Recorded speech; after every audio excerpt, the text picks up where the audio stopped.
Welcome to the Tactical Dent Tech Podcast. You are now part of a small underground movement of dent technicians from all over the world. We are on a mission to change our industry with innovation, intelligence, and skill. But because we don't rely on an insurance company to steer customers our way, we need to do things different. We need to do things smarter. We do that through a network of technicians that we call the Tactical Tech Movement. Now let's get this revolution started. Hey, what's up, everybody? John Hiley here with the Tactical Dent Tech Podcast, bringing you all a Corona 19 Live. You didn't even introduce me. And I also wanted to introduce my co-host with the most, Angela Hiley. Mm-hmm. John's a dirty fucker right now because he let out some stinky ass fart. Oh! It was like one of them things. It was like the mustard seed. Although it's the smallest seed, it's the greatest plant. No, it's not. You're a dirty fucker. That's what you are. You know them ones that dirty fucker. You know them ones that are very, very tiny, but yet very, very big. No, this wasn't tiny because it let out a sound, and I thought it was coming from our son, and it wasn't. Which, it was John. That makes me a wizard because now I'm a ventriloquist. The Wall of the Wizard. The Wall of the Wizard. We're going to be taking you behind the Wall of the Wizard today as we move into this show. So many of you guys who are friends with me on Facebook, I recently posted over this last weekend that myself and Mike are launching a new division to Dent Trainer Media.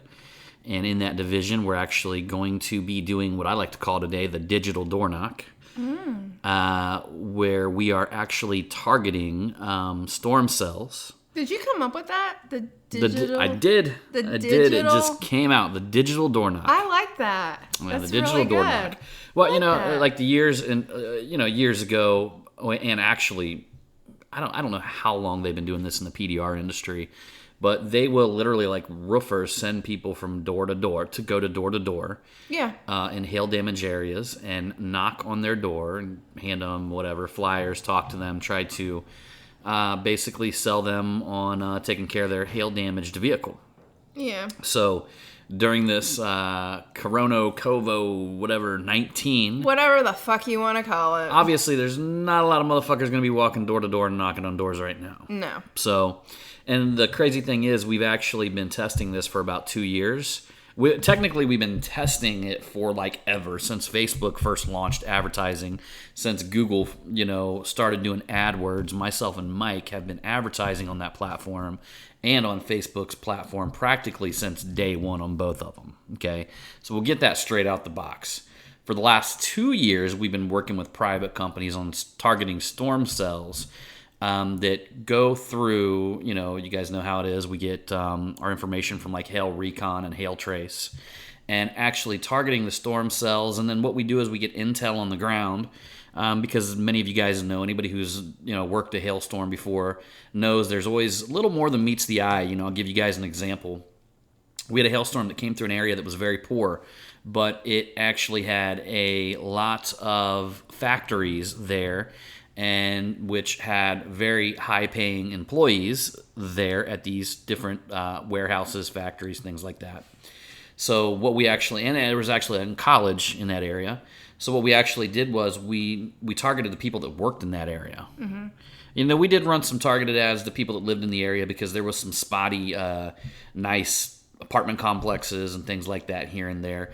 But ideally, where we actually drove the most traffic was people that worked in that area and commuted from surrounding areas. Mm-hmm. So there's always intel, like what time does the storm happen? Does it cross a major highway? At what time does it cross? There's so many things that you put together, and I love it because it's like putting together a puzzle. Mm-hmm. And essentially we're figuring out a tactical plan to implement whatever strategy we come up with. And as we continue to get intel on the storm, the plan shapes, changes, moves, things like that, until we actually, what I like to call is that we hit that vein of gold. Yeah.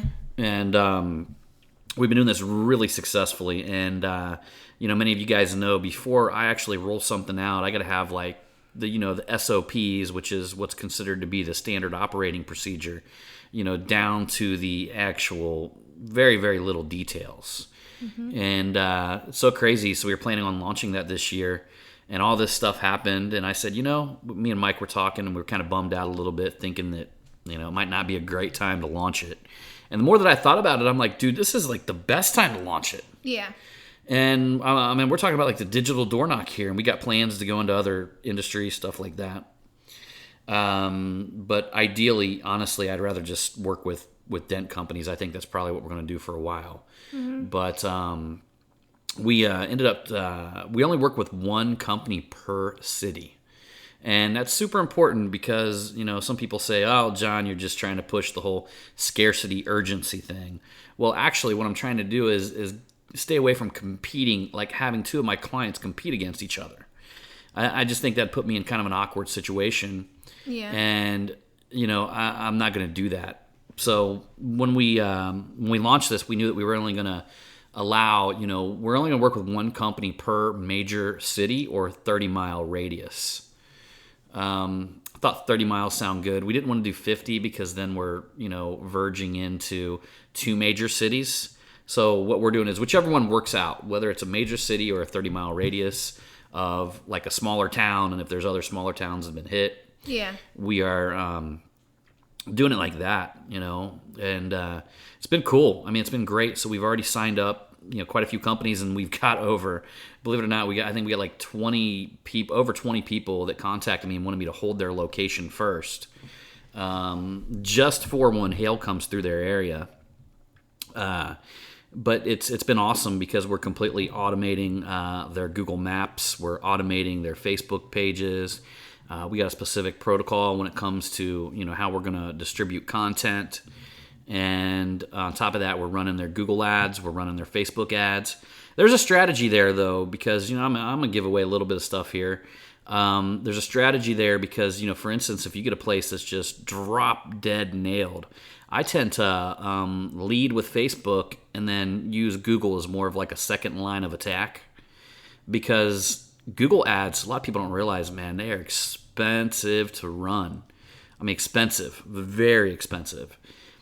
You can actually do some things with Facebook where you can get some targeting and stuff like that done.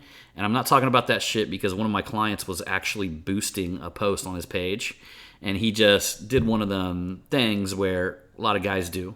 I understand it. If you don't understand the ins and outs of targeting a market, you're going to just pick this big area and you're going to drop like $1,000 into it. And he was about halfway through that ad spend before we picked up his account and started working with him.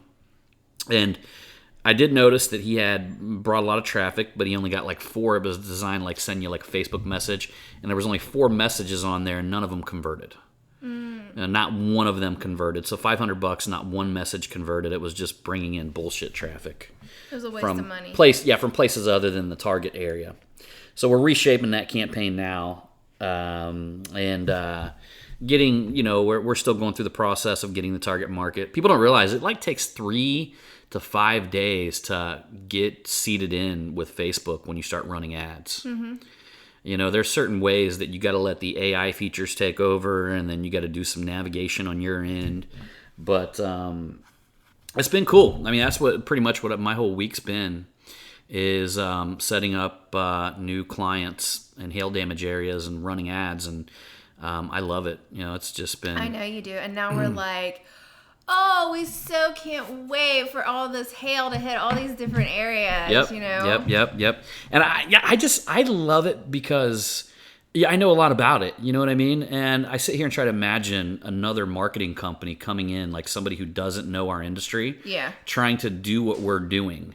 And there's such a learning curve. I mean, there's so many little details to understand. Like, I know, talking to some of my clients, like I know that, for instance, one of them is working in a body shop. And, several of them are working in a body shop. But the one specifically is worried the body shop's going to get backed up because there's a lot of combo work. So how do we do that? What are we strategizing, right? We're looking for a long-term plan. We're looking to target some gravy areas. That's something that another media company is not going to understand. No. So that's why I love it, because I know so much about it. And each and every time that we bring in a client, It's almost like we're developing a strategy session, and I want to understand like what are they doing today? You know, what's our long-term goal? Okay, maybe they are super slam, but do we want to take the time to really canvas the whole city and get your like logo and name in front of everybody possible? Yeah. And then try to take, and backlog your work. Mm-hmm. So let's talk about, let's not talk about filling up your shop today, but let's talk about extending it out months after the storm, after people are beginning to lose work. We've got clients and customers all over the city that's seen your logo 1,000 times. Yeah. For a reasonable cost, very reasonable. That's the one thing. That's why I always use, especially in that scenario. There's other scenarios. There's other scenarios where maybe the storm's a little bit lighter and there's a bunch of people in the area, and you're still wanting to get work, and that's when you just got to dominate everywhere. You got to go into Google. You got to go into Facebook. I have not leaned into LinkedIn, but we do run Instagram ads. But for instance, like LinkedIn, everybody thinks Google's expensive. LinkedIn is crazy. I mean, if you could target the right person and get the right person, you get the right service on LinkedIn, you can make it work. Yeah. But it is like you got to have some really deep pockets to even. I mean, like a click on LinkedIn can be like $50 or $60. Wow. For one click. There's certain services that work well. That's why, God, there was somebody was asking me. On one of my marketing groups, and they were asking that, does anybody have experience with LinkedIn? And he had some sort of product, and I'm sitting here looking at the product, and I'm like, man, there's a lot of research that's got to go into this before you attempt that. Yeah. If it's not a proven offer on other platforms, forget about it. What kind of product was it? What was he selling? I don't remember. I honestly, I don't remember, because I glanced at it and I realized that he was just new to it, and there wasn't a lot to be said, other than you're gonna get your dick chopped off when you try to go in and do that. Yeah. On the LinkedIn platform. Mm-hmm. LinkedIn is good though if you're actually in there working it yourself. The average income of the individual on LinkedIn is like really high. I don't know what the exact is. I want to say it's like might even be like around $100,000 per person. You just don't see ghetto fucking, Sheree on LinkedIn. Oh, Sheree. Or ghetto. Okay, let's go. Let's say ghetto Jason from the trailer park. Okay, so there, I made it fair there. Wouldn't that be white trash? That reminds me. White trash, eh? That reminds me of the dude at Mobile Tech Expo that came up to me, and he'd been emailing me before, and he was emailing me with the name Jerome. And he came up to me and he's Jerome, like, "Hey man, Jerome? Yeah, this is Jerome." And I looked at him, Jerome, white as could be, man. And something about it, he must be used to people looking at him when he finally walks up to him and says, "Yeah, Jerome." And I look at him, I'm just sitting there staring at him for like a cold 3 seconds. Yeah. And he's like, "I know, man, it's a black person's name." He's like, and then he told me, he goes, "But did you know it's pretty common?" And like, he goes, and I didn't know this, but he told me that Jerry Seinfeld's real name is actually Jerome Seinfeld. Jerome Rome. Yeah. Jerome. See, I grew up with a Jerome. So did I, and he was a white guy. He was a white guy? Yeah. My Jerome was black. No, I already know who that. You know who my Jerome is. I know who Jerome is from Ghetto Piqua, Ohio. AKA crack dealer. Yeah. No, believe it or not, when I lived in Greenville, there was a guy, and his name was Jerome. He was a couple years younger than me, but he was he was a white boy. We should have named John Jerome. That would have been so awesome. No. Yeah, that would have been so awesome. What was the name I wanted to name him? And then you're like, no, we were like Falcon or something like that. Falcon. No, that would be something you would have came up with. It would be a badass name. No, I think I wanted to name him Devin. There's a dude on Facebook named Wolf Hammer. Yeah. That's not his real name. Yeah, it is. He's from another country. Oh. His real name is fucking Wolf Hammer. His last name is Hammer? How can you, Wolf Hammer. How's it spelled? Like WOL, Wolf Hammer? Huh. Look him up, guys. If you guys are in the dent community, he's friends. He's a dent guy.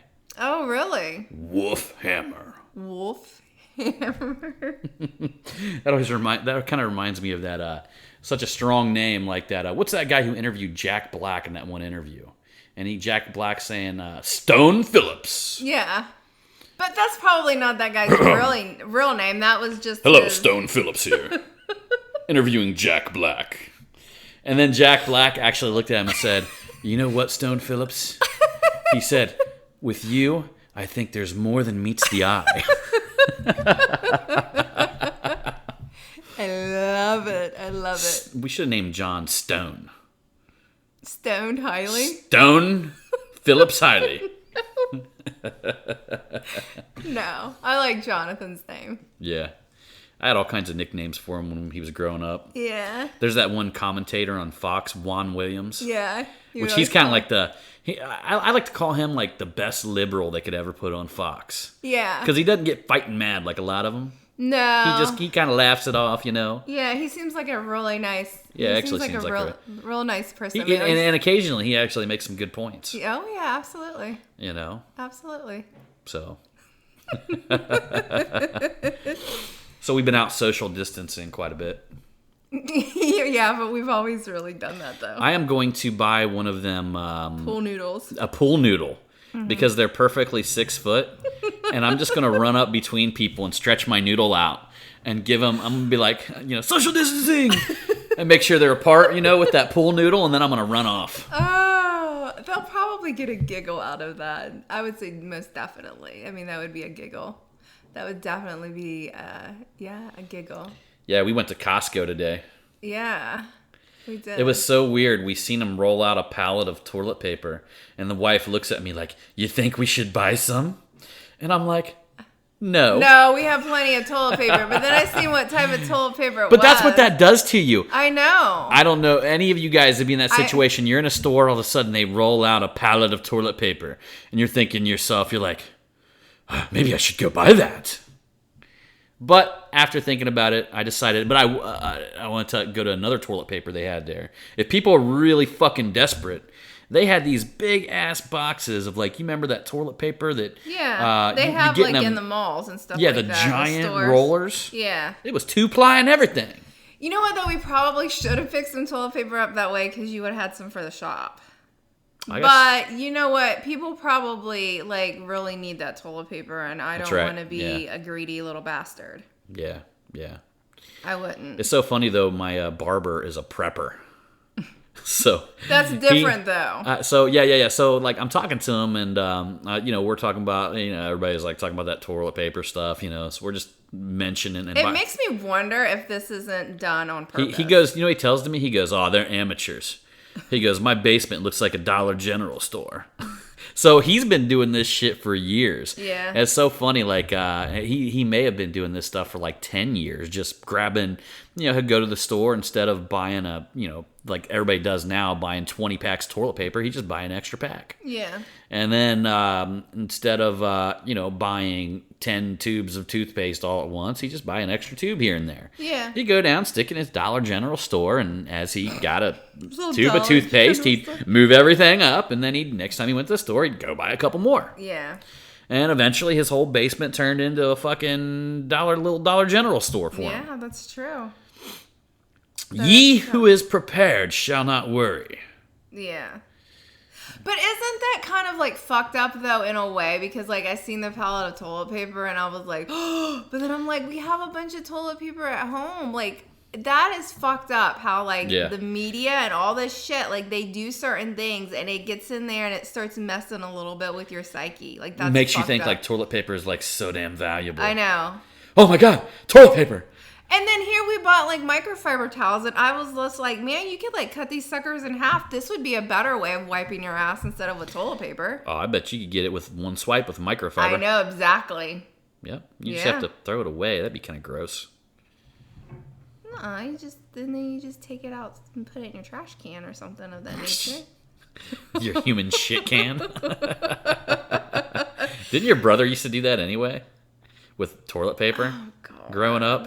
Yeah, he would not put it in the toilet. He'd throw it away in the basket. He flooded the toilet one time and decided he was going to start wiping his ass and throwing it in a wastebasket.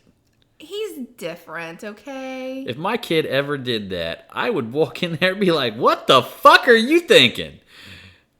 I don't don't know. He's just a little. It's just That shit would end up in his book bag. He'd be Listen. opening it up in school one day. Listen, He'd we look all in there have and be like, family members. "Why is all my shitty toilet paper in my book bag?" Listen, we all have family members that do weird shit. Okay.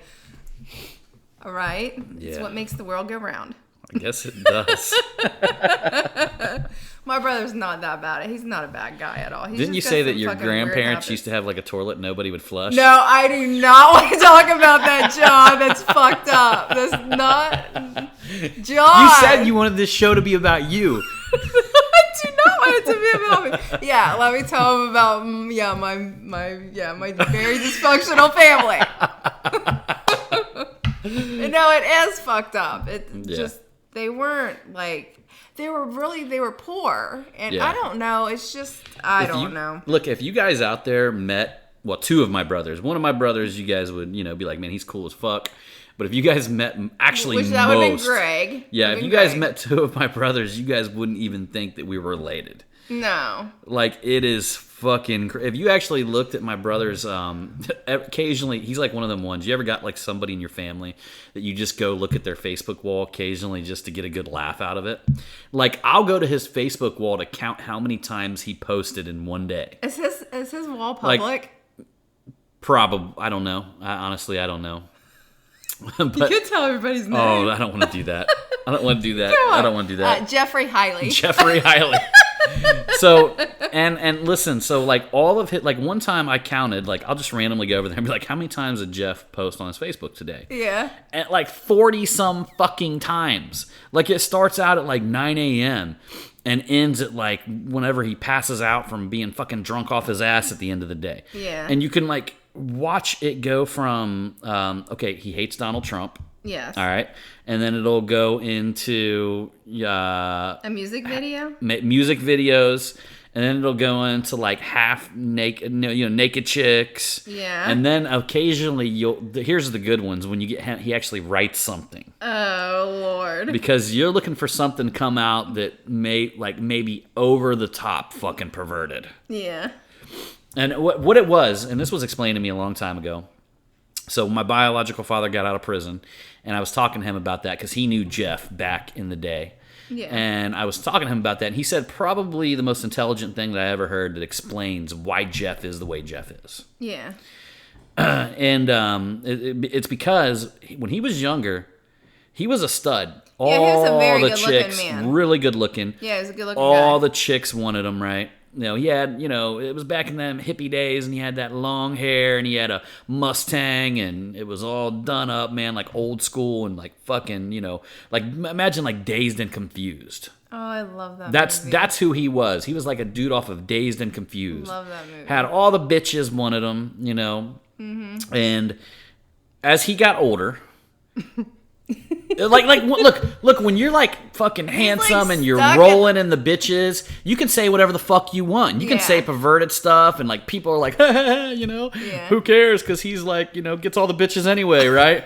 Well, like little by little, he started like losing his hair and Aging. became bald, and then gained weight but he still thinks he's that guy, like back from that time period. Yeah. He feels like he's still that bad, and now when he says, because he says a lot of perverted shit, on like in person. Yeah. Like I remember when my mom was alive, I was just standing there talking to my mom one day in her backyard.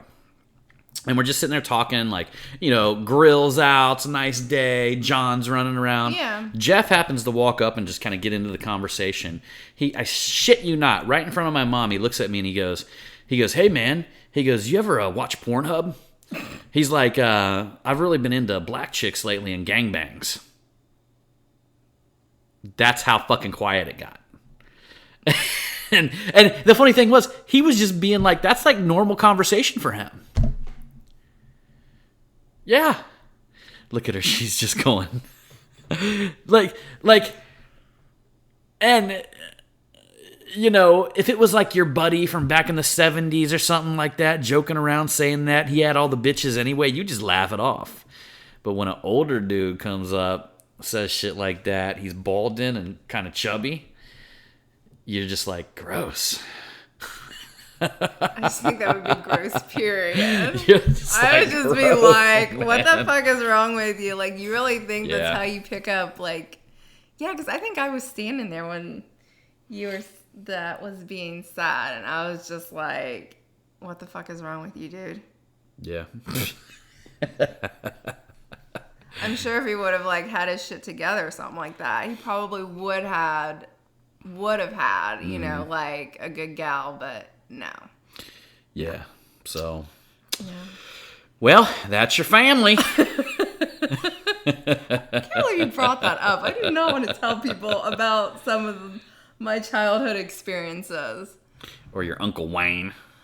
Oh, but there's a reason why he's like that, though. Yeah, he might be batshit crazy. Yeah, it's just my family, my mother's side, my dad's side. It was very, very dysfunctional. Somehow I turned out pretty darn amazing, so, you know. You know, to me, if I look back at the environment that I grew up in, and then I look at the environment that we're creating, yeah, I don't know if it's like the whole world that's getting a little bit more functional, because that shit back then was fucking crazy. Yeah. You know, the stuff that went on, the stuff that... I remember we used to have two neighbors across the street that would go fucking bananas yelling at each other. Mm-hmm. And you were always waiting for this dude and his wife, and they had a couple kids, to get in a fist fight. Yeah. Nobody in the fucking neighborhood called the police.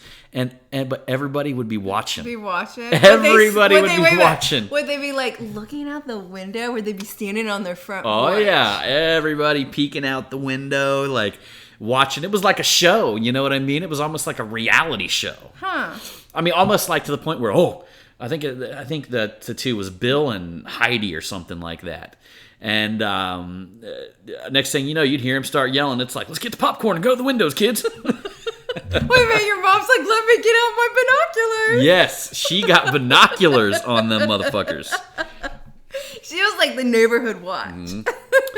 I remember, like, back when we were kids, this is so bad to say, but me and my buddies would play, like, so there was a church across the street, and we would go try to set the place up like Tom and Jerry to like capture somebody walking out of the church. But we would do it with like fishing wire and all kinds of stuff like that, and nothing would ever work. It would they would end up breaking it and like looking down at the ground, and we'd be like, "Fuck." Yeah. And God, that was just the shit we did to entertain ourselves when we were kids. Yeah, I think that, like, now with all this stuff that's going on, with all the, like, the malls and stores and all that kind of stuff being closed, like, I'm thankful that they haven't closed the parks here in Ohio. But it's nice because, like, Jonathan and his friends and his girlfriend are actually getting out, doing a lot of stuff that, like, what we used to do at their age. Yeah. You know, be out hiking and exploring and just, like, you know, doing stuff like that. That's what we used to do. When we were kids, we used to just smoke weed. I mean, that was like Willie Nelson in that one movie is like, you know, we didn't do it because it was the thing to do. Yeah. We did it because it was something to do. Yeah. You know, I remember so many times that we would just jump in my buddy Garrison's car and we would just ride around smoking weed. Yeah. And that's what you did. Yeah. You high as a motherfucker. Honestly, that had kept me out of a lot less trouble than drinking. You know, when we got to the point where we just drank it all the time. Do you, in all honesty, like, you're fucking high as can be. I mean, are you really going to go and do something that is, like, totally out of your character? You're like, no, I want to. There's a lot of shit I was scared to do when I was high.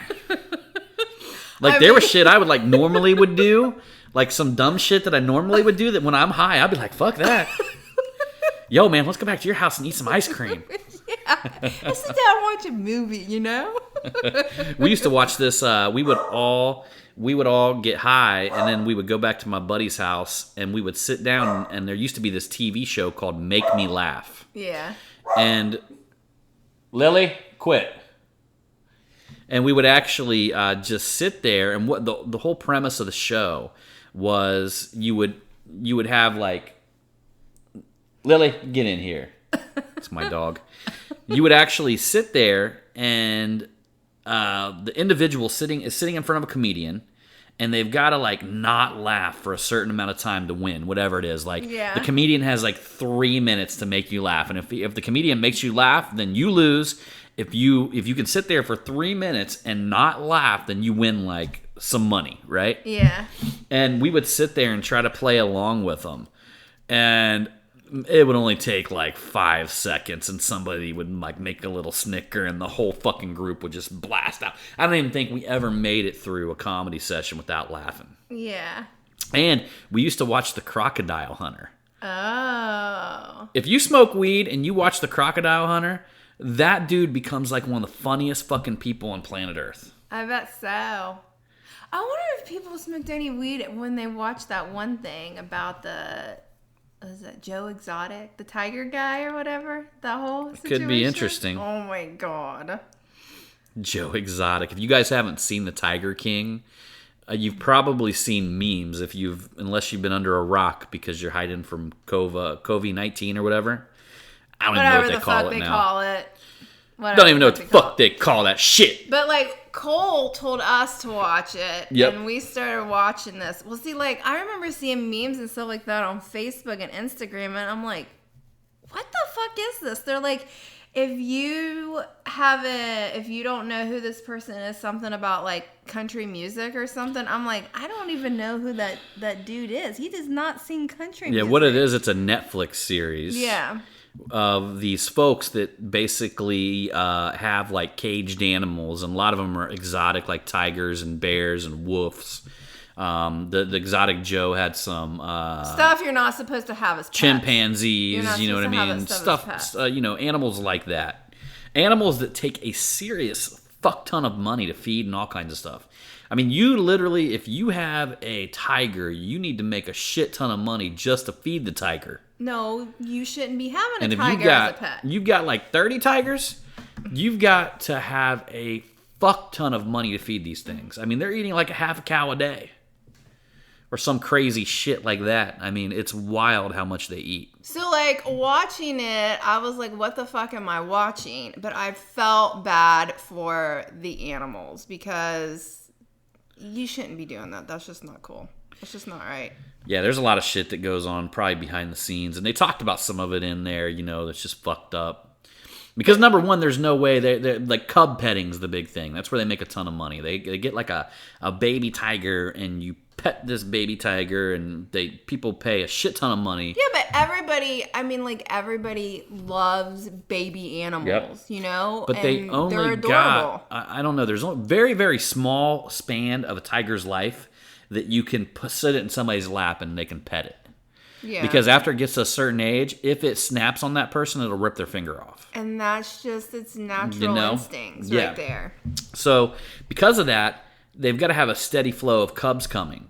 Well, the interesting thing is they got this steady flow of cubs coming, but it's number one, illegal to sell them.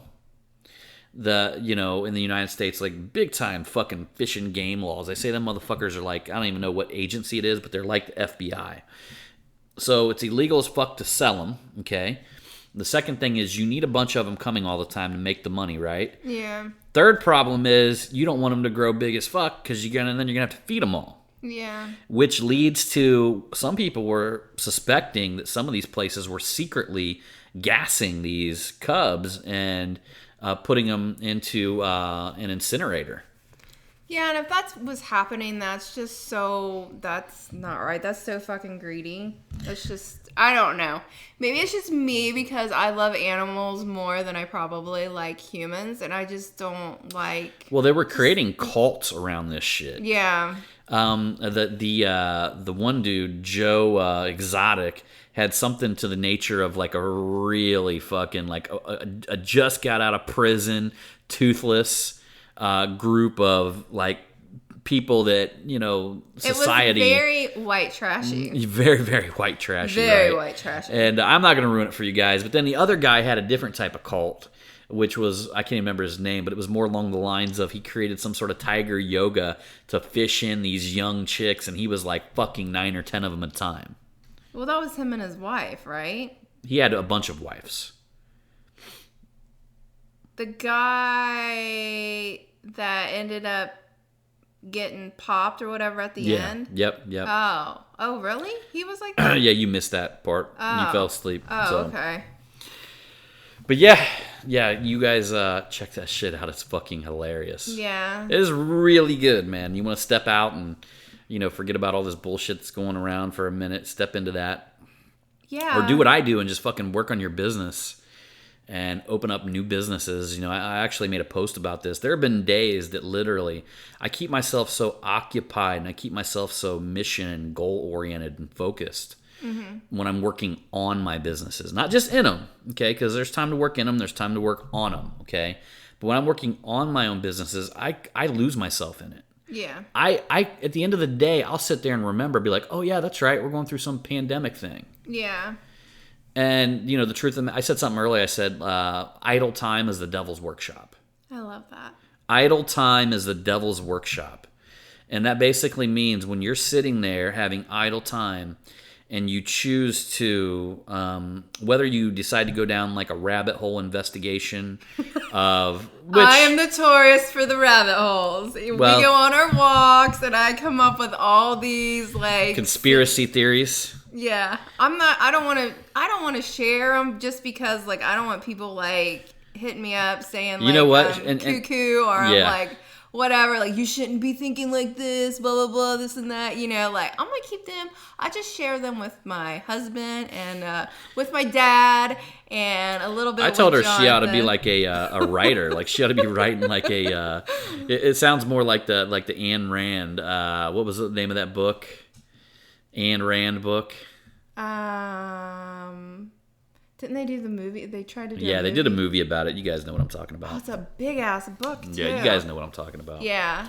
So, but I always end it with this. Like, she'll go on this rant, and I always say, well, hell, I think they got Governor Mike DeWine. They, Trump's probably got him held up, or maybe it's the Chinese or something with, or maybe even Nancy Pelosi has him held up with nude photos with a guy. That's my end of that story. And Mike DeWine's like in his 70s, just like this little. He's just. I may be right about this. Never know, you might be. There's a lot of that blackmailing that goes on there in that political world. That is true, but no, I'll keep those to myself because I don't know. In all honesty, I might be right about some of them. Do you know what I'm saying? Anytime you go too far on a whim of something that is outside of your ability to actually confirm, okay? Yeah. Anytime you go too far down one of them rabbit holes, be very, very careful because you're putting yourself in position to step away from reality and to step away from actual truth. And sometimes you got to step back and you got to ask yourself, you got to say, am I getting a little too deep into this? Because maybe I'm looking into it. Maybe I'm feeling this certain way, but maybe I should also realize that this might be a bunch of horse shit. No, that's true. And I don't care what side of the spectrum you're on, okay? I don't care whether you're on the side of the spectrum where you think that this whole world is going to be changed and this is like the worst thing ever and it's going to morph into something that's going to kill the whole planet, or if you're on the spectrum where you think it's a bunch of bullshit, it's a government conspiracy, or if you're somewhere in the middle, wherever you're at, you'll find something you can read and support these things. And you need to take a step back and say, what if I'm wrong? Yeah. Maybe I am. Yeah, I don't have a problem being wrong. I mean, I will say, like, yesterday when I was outside doing yard work, like, I was actually enjoying it so much, and I totally forgot what was going on. And then I come inside, and I'm like, oh, that happened to me a couple times when I would go to sleep at night. Yeah. And I would wake up and I'm just thinking like it's a, normal day, normal morning. And I'm like, oh, well, yeah, that's right. We're still dealing with all this shit. Yeah. Yeah. But just at that moment when I was outside doing yard work, like it felt so good. And that's like another thing. Like it's good to keep yourself informed of what's going on, but you don't want to digest and let that consume most of you because that's not good. That's not good. That's not healthy. It's just... And guys, y'all got to keep trying things, okay? So most people feel that whatever, if you're one of the individuals, and a lot of people in this industry, I know, day to day, it's been disrupted. It's definitely been disrupted. People aren't thinking about dents and dings this current moment. Okay, so you got to keep trying things. Mm-hmm. You got to keep going out there and doing things. What if you started posting on your Facebook? What if you started going live on your personal wall? All it takes is one fucking person to see you and say, "Oh, I've got like a $500-600 dent," Yeah. Or whatever. I got a dent I could take care of during this time. You're telling people, guys, we're coming out, we're putting on gloves, we're fixing you up, we're doing a discount right now. Yeah. We're here to help. We're here to hook you up. You get out there and you got to keep trying, because it's not about how many people see it. It's about the right person seeing it. Yeah. And if you go out each and every day with your mission to start trying to fill your schedule, you're going to start advertising. You're going to start learning things. You're going to say, man, this works, but this doesn't work. I mean, shoot, there was a guy who commented, Todd Weston commented on, was it? I don't know. It was somewhere in Facebook. And a public comment, so I don't feel bad about sharing this or anything like that. But he had said something like he just started running a couple Facebook ads, and he was targeting the medical field. And he was targeting some other fields that specifically are not being affected by this. Yeah. Because you can do that in Facebook. Yeah, it's one of the things that I do. I target specific industries, things like that. And I talked to another gentleman down south, and, he's taking advantage of all these people at home in front of their computers. Yeah. And that he can drive out there and take care of them. Mm-hmm. He's finding a way, You got to come alive when the challenge arises. If there's a will, there's a way. And, this is one of them things. I'm one of them fucking oddball, weird people who actually thrive off of this stuff. John is. Because I get really bored. I almost think that sometimes that it comes so natural and so easy to me when it comes to just making money in general. It comes so natural and it comes so easy that I'll start to get bored. And I'll just be like, fuck, So when something like this happens to me, challenge. I start waking up with this different charge and these different things in my mind. I start falling deeper into my work. I start getting more tasks done. And I'm just it's like playing a video game, If you beat the video game 5 or 6 times, you start to get bored. Yeah. And then all of a sudden, bam, somebody hits you with a new level. Mm-hmm. And business is not a lot different than beating a video game. Yeah. Because you try something and it doesn't work, so you go back and you try it again, and it doesn't work, and you go back and try it again, and then try it again, and try it again, and then all of a sudden it works, and then you're at the next level. It's that mentality. It's the people that get beat themselves up. Beautiful thing about it is, man, it's being in business is one of them things where you're up to bat and you've only got to hit the ball out of the park one time. Yeah. But another thing that a lot of people don't realize is that people just think that you should be able to jump in and business is supposed to come natural and easy. And it's not. It's just like anything else. It's like playing a guitar. It's like, playing an instrument. Yeah. You got to fucking continue to practice and become better. Mm-hmm. And, continuously, again, keep trying and trying and trying. Okay, that works. Try. Okay, none of that worked. All of a sudden, you'll find each and every discouragement is a stepping stone. Mm-hmm. It's a learning. It's like, okay, I don't go that way anymore. I need to go the other way. Okay, this didn't work. I need to go this way. And you continue to do that over and over again. There's always a path. If you work at it, there's always a door that'll open for you. Mm-hmm. And it's just the folks that and I said something I wrote a post, I think, yesterday on my Facebook wall. And one of the quotes on it was, either you'll be dumping poison into your mind or you're going to be charging your soul, or something like that. Mm-hmm. I could go read that. I probably just butchered that quote. But you're going to spend your entire day either dumping poison into your mind, or you're going to spend the entire day charging your spirit and charging your soul. One or the other. What are you going to feed it? Because you're either going to sit around on the internet all day and feed it all this negative shit, or you're going to start feeding it the good stuff. Yeah. You know? You're going to take this time and use this time to learn. Mm-hmm. You know, to educate yourself, to become better at the end of this. And thinking that the fucking end of the world coming, whether you believe in your heart or your mind that that's true, it's not going to serve you to continuously feed them thoughts. That's right. Through your mind. I mean, would you rather go out scared and feeble? Or would you rather go out strong, a man with a mission, with a plan? Mm-hmm. That's where I want to be. Yeah. There's a song about something blaze and glory. Mm-hmm. Is that a John Bon Jovi song? I don't know, you had it. You were saying something and I had like this song like playing in my head and then it just like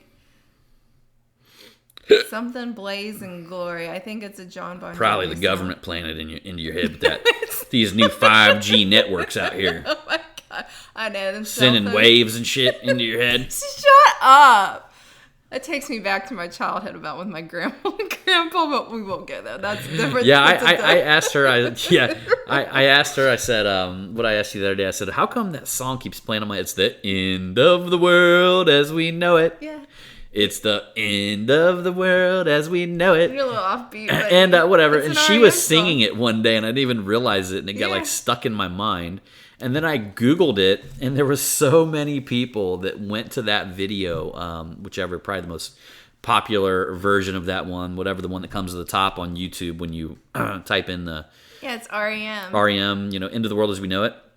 So many people, like, the day all this shit broke loose and they started, putting the 15-day restrictions and all that stuff, was just fucking blew that thing up commenting. We were on a walk. Like, everybody thought of that video or that song all at the same time. Yeah, we were on a walk. I was just constantly singing it. I was sitting there going, that's them government 5G waves. No, it's sending them from that new tower they put in down the street. No, that's just like the other day after we got done watching that thing on Netflix. We were in the car going to Chick-fil-A, and John started playing some of that I found his music, song, Joe Exotic's like, song. Here, kitty, kitty. Here, kitty, kitty. And I woke up the next morning singing that, and I'm like, this is John Hiley's Well, the fault reason right why here. I found it is because when I went to my Apple Music, I just noticed they had like a trending tab, and it said Joe Exotic was trending. So I'm like, oh my God, they got some of this guy's music. So I clicked on it, and they had one song, and it's that Here Kitty Kitty song. Yeah. I don't even know what it's called, but it's stuck in her head. Here Kitty Kitty. Well, hey, everybody. I think we are going to go ahead and bounce out of here. Yeah. Been a fun podcast. Been fun hanging out with you. Yeah. Let's be quarantined together. I don't really look at it as a quarantine. I mean, we're at least able to go out and still do some things. And we are still doing 75 hard, y'all. Yes, we are. I think we're on day like 30 something. I'm just trying to avoid this Richard Simmons stuff because I do not want to be doing that. I don't know. I'm almost to the point where I'm just like, if it's raining really bad outside, I'm just half tempted to just say fuck it. I'd rather just do that than do a fucking Richard I don't think Richard Simmons is that bad. Oh, yes it is. The funny part is you got this clown-like smile for the first 5 minutes. No, it's first 15 minutes. First 15 minutes until he starts pissing you off. Oh, you guys need to check him out and just see what you think. I mean... It's actually $7.99 we had to pay for that. On Netflix. No, that was Amazon. Was it on Amazon? Yeah, okay, it was I got you. on Amazon. All right, everybody. So appreciate you coming along on this Tactical Dent Tech podcast. Yes! As usual, we're going to see you on the next one. Yes! And get out there and build your fucking empire. Your vibe is your tribe. That's right.